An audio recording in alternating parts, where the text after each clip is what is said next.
ทหารสมัยสงครามเมื่อก่อนน้องเองบ่ได้ใจอ่อนอาทรย่อนยานอย่างใดเป็นสายต้องสู้เลือดหยดสุดท้ายลูกผัวถือตัวเป็นสายต้องมีน้ำใจสูงส่งอาทา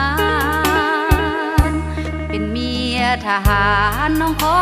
สาบานต่ออายยิ่งรักยิ่งห่วงเพียงใดยิ่งมีน้ำใจ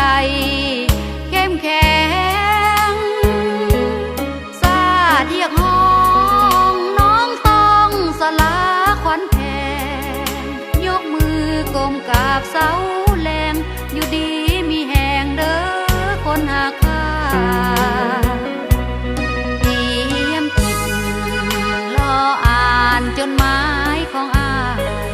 รอข่าวของความมีใสอยู่แนวหลังรอฟังแนวหน้าดูแลลูกเต้าประกอบส่วนการสร้างสรรค์เรียงงานทุกอย่างนานาอยู่แนวหลังน้องยังออกแรงเป็นเมียทหารสมัยสงครามเมื่อก่อนทบทวนหวนคืนบ้านบอนก่อนได้พบแสงสีสดใสบางคนกลับมาบางคนสิ้นลมหายใจต่อสู้เพื่อความมีใสนี่คือน้ำใจเมียทหารกล้า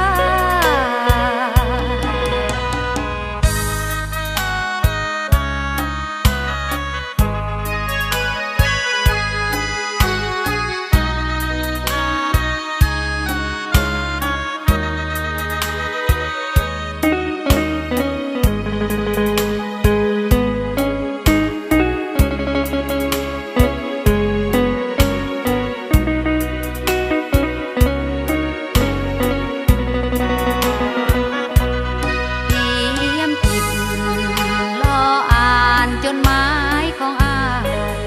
รอข่าวของความมีใสอยู่แนวหลังรอฟังแนวหน้าดูแลลูกเต้าประกอบส่วนการสร้างสรรค์เรียงงานทุกอย่างนานาอยู่แนวหลังน้องยังออกแรงเป็นเมียทหารสมัยสงครามเมื่อก่อนทบทวนหวนคืนบ้าน